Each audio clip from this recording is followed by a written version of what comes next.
ораза кезде адамның не су аз болғаннан кейін, тамақ аз болғаннан кейін не қылады? Тамыры тарылады. Тамыр тарылады. Сол үшін аузы шарта айтатын дұғамыз қандай еді? Былай кетті, жаңағы шөліркеу кетті.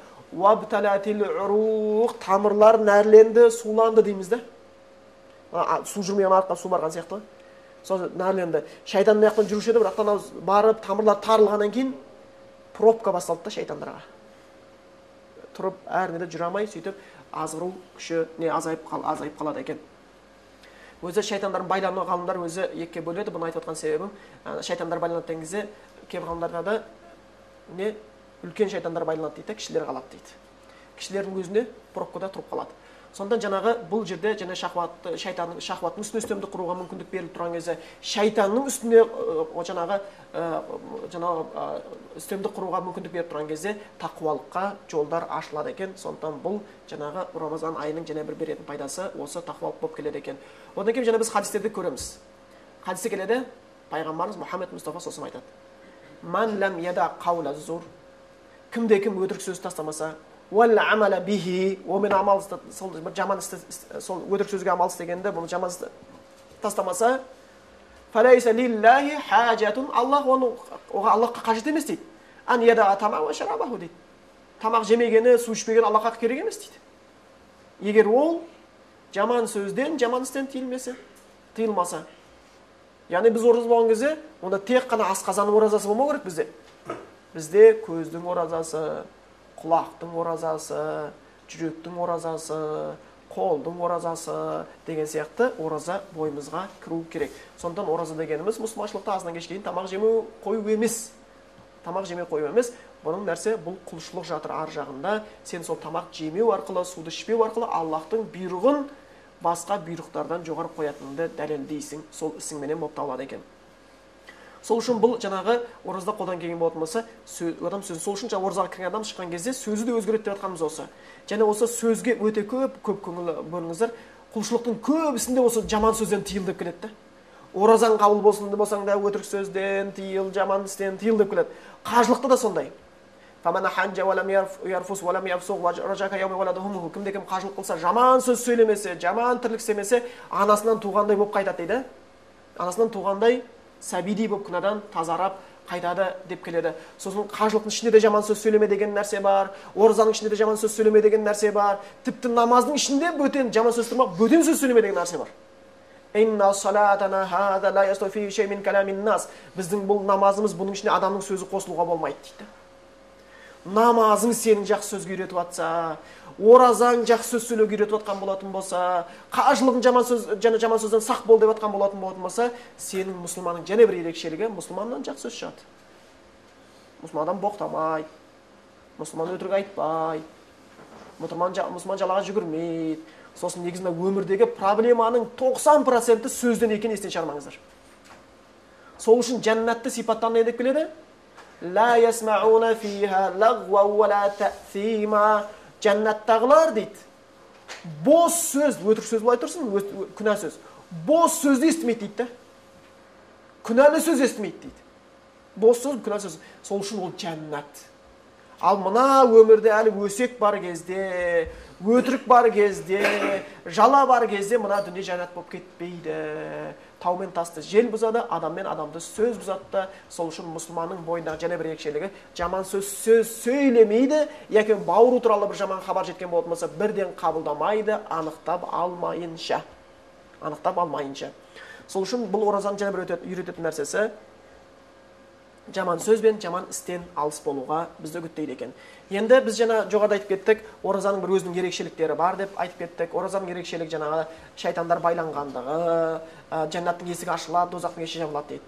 Бұдан шығатын ұғым, шынымен жәннаттың есігі ашылып, оразаның ішінде кеткен мұсылмандарды жақсы өлімнің қатарына қосқандар болған. Осы хадиске сүйеніп кейбір ғалымдар жәннаттың есігі ашылып, дозақтың есігі жабылады дегені көп адамдарға дінге келу мүмкіндігі ашылады дейді. Және бір қызығы осы Рамазан айында ислам дініне келушілердің саны көбірек болады екен. Және біз оны айтып кеттік, соны дағуат барысында қатты пайдалансаңыздар, әсіресе сіздерге. Сосы өйткені ақпарат құралдары Рамазан айында және байқасаңыздар, осы Рамазан айында осы дінге қатысты хабарды көрушілердің саны өте көбейіп кетеді. Егер сіздер, мүмкін көрген шығарсыздар, мына қадір кешін күту деген бар ғой. Иә, бізде мешітте күтеді ғой. Енді мешітте міндет емес, бірақ барып уағыз тыңдап қайтса, онда ешқандай зияны жоқ. Мешіт Аллахтың үйі болғаннан кейін. Қадір кешінде мешітке барған шығарсыздар, иә? Сонда нені көресіздер? Халық көп, ішіне сыймайды. Сыртында жүреді. Сосын қадір кешінде не істейді? Ешкім оларға үйірдіп үлгермейсің. Бірақ бір нәрсе бәріне жеткенде қадір кешінде не істемейді адамдар түнде? Ұйықтамайды. Қадір кешінде ұйықтамайға жақсылық жауат дейді ғой. Қазір ұйықтап қалуымыз мүмкін, одан да карта ойнай тұрайық деген сияқты. Ана намаз білмейтіндеріңіз сөздер ғой сол. Болмаса біреу барып не алып жатыр дейді, прокаттан диск алып жатыр дейді, мықты оншаң бір боевик, кино. Не болды десе, ұйықтап қалмау үшін дейді. Соны көріп отырайын деген сияқты. Енді ол дұрыс нәрсе емес, енді ол бірақтан ар жағында бір нәрсе тұр да, ұйықтамау керек дейді. Ал енді бұл бірең сараң адамдар kesіп қалды. Енді біреулер кітап оқысы келеді, біреу бірдеңе көргісі келеді. Сол кезде жасалған, сол кездегі мүмкін хабарларға көңіл бұру, олардың таухид ең бірінші орында, соны түсінуіне, бір Аллаға сыйынуға. Одан кейін Рамазан айындағы міндет тек қана Рамазанның ғана қадірін айтып қою міндет емес қой. Шайтан байланып тұрған кезде ең керек болған, өйткені біреу оразаны ұстаса, бірақ ширк жасап жүрген болса, оның пайдасы жоқ. Пайдасы жоқ. Бір ораза ұстаса, бірақ намаз оқымаса, оның пайдасы және мардымсыз болып қалады екен. Сол үшін бұл кезде сол айда тек қана оразаға ғана шектеліп қалмастан, хабарларыңызда таухидтің де бір көрінісі, және де не намаздың да көрінісі, діннің жақсы жақтарын айтып, сөйтіп ораза жайында маңызырақ көңіл бұрып кетуге болады екен. Сол бұл дағуат айы, оған иншалла Аллах сіздер мен біздерге жәрдем етсін, оны дұрыс уақытымызды үнемді пайдалануымызға.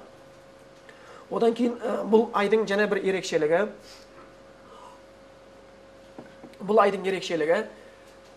біз айтып кеттік, ораза ұстаған адамның аузынан шыққан иіс мисіктің иісінен де артық Аллах үшін, Аллах үшін деп.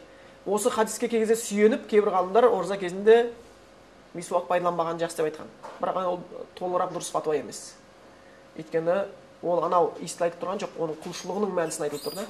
Оған дәлел болатын нәрсе, ораза кезінде сахабалар да, пайғамбарымыз да мисуакты пайдаланған. Сонда оны пайдалануға рұқсат етіледі.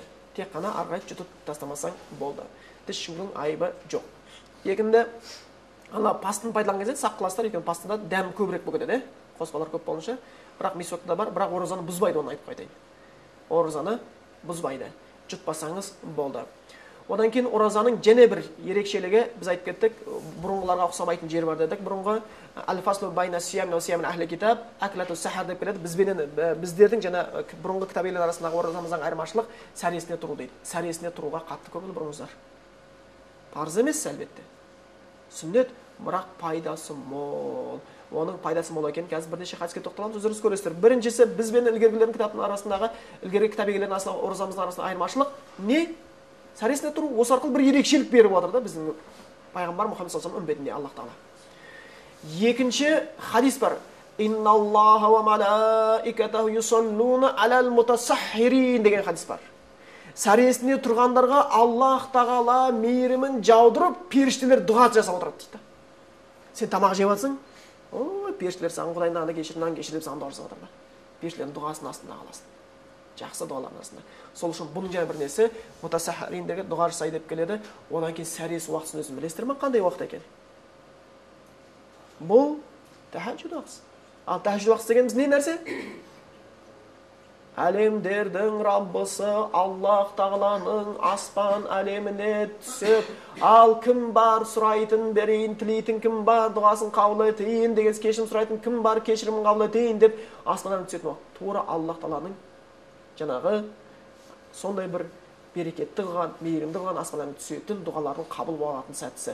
Және сол уақытта сен жаңағы сәресін ішіп отырған болмасаң, бұл жаңағы діни тұрғыда көріп пайдасы. Ал енді жаңағыдай дүнияви тұрғыда пайдасы бар. Өйткені сәресіне тұрған адам кішкене сергектеу болады да. Сәресін ішпей қалған күні кішкене сәл күш таппай қаласың. Сәресіне жеген тамақта бір кішкене күш бар. Мүмкін құлшылықтарды да дұрыс орындауға мүмкіндіктер беріп қалады екен. Одан кейін ауыз ашуға байланысты. Бұны сіздер білетін шығарсыздар, бірақтан кей кезде білетін нәрсені өзі қайталамаса ұмытып қаламыз. Өйткені жиі кездесетін жер, мүмкін біз білеміз, сіз білеміз деп ойлайтын шығармыз, бірақтан оразаны жаңадан ұстаушылар, екеуміз оразаны бұрыннан ұстап жүрген болса да, әлі батқанда Құран мен сүннеттен терең сусындауға мүмкіндік таппай жүрген ауылды жерде, басқа жерлердегі кісілер ауыз ашатын кезде, ауызды қай кезде ашады көп жағдайда? Намаздан кейін ашады. азын айтады, намаз оқып алады, одан кейін барып ауыз ашады. Бұл сүннетке сәйкес емес. Бұл сүннетке сәйкес емес. Бірінші, ауыз ашуға байланысты хадис бар: ла язалун насу би хайрин ма аджалул фитра дейді. Адамдар ауыз ашуға ашқан сайын оларға жақсылық ұдайы келе береді дейді. Кешіктірмеу керек. Күн батты ауыз ашу керек. Күн батты ауыз ашу керек. Және хадис бар: кана саллаллаху алейхи вассалам юфтиру қабла ан юсалли деп келеді. Пайғамбар Мұхаммед саллаллаху алейхи аузын дейді, намазын оқымастан бұрын ашып алатын дейді. Намаз оқымастан бұрын ауыз ашып алатын дейді. Сол үшін жаңағы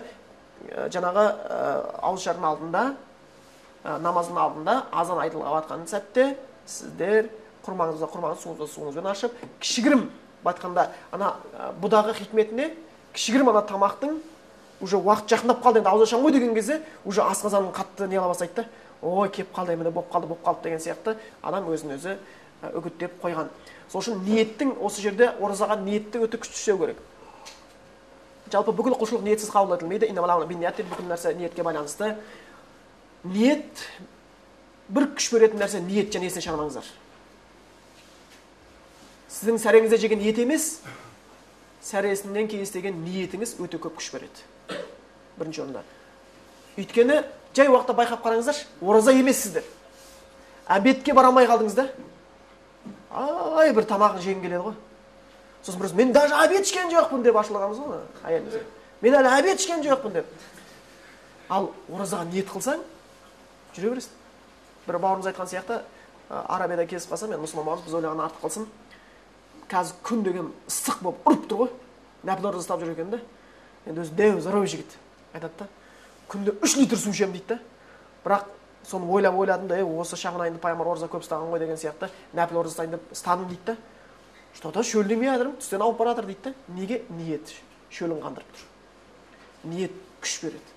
Сол үшін кәдімгідей, сол үшін оразаға байланысты хадис деп келеді: "Ман сома рамадана иманан ва ихтисабан гуфира лаху ма тақаддама мин занби."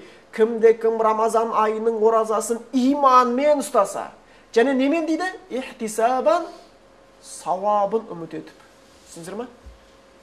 Ниет жатыр астарында. Соны ұстаса, гуфира лаху ма тақаддама мин занби, ілгері күнәсін бәрі кешіріп береді. Ілгергі күнәлары кешіріп береді. Кейінгі күнәсі ешкімге кешірілмеген, бірақ адамға кейінгі күнә кешірілген кімге білесіздер ме? Пайғамбарымызға. Ма тақаддама мин занби ва ма тааххар. Сенің ілгері кейінгі күнәларын кешіреміз дейді. Басқа ешкімнің кейінгі күнәсі кешірілмеген. Бірақ оған дейінгі күнәлар кешірілу біздерге мүмкіндік берген бұл Рамазан айында.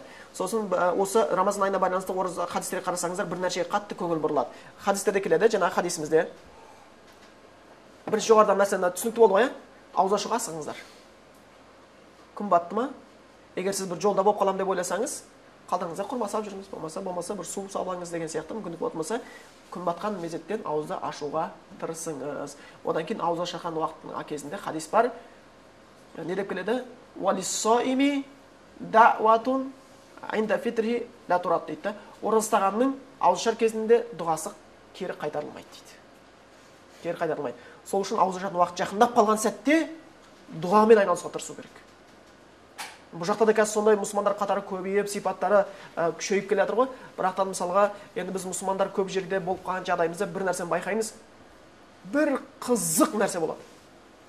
Ауыз ашу жақындаған кезде. Мешіт ішіне барасың, орын жоқ, сыймай. Енді деген қазір мен сояқта болдым, әлі оразаға дейін бір ай бұрын не істеп жүр? Адамдар, ана мешіттер бар ғой, соларға алдына имамдармен маған берші мешіттің төңірегінде деп жатыр да. Маған берші, ауыз аштырамын дейді да. Мешіттің ішіне сыймай қалады, не істейді? Палатка соғып жатыр сыймағандар.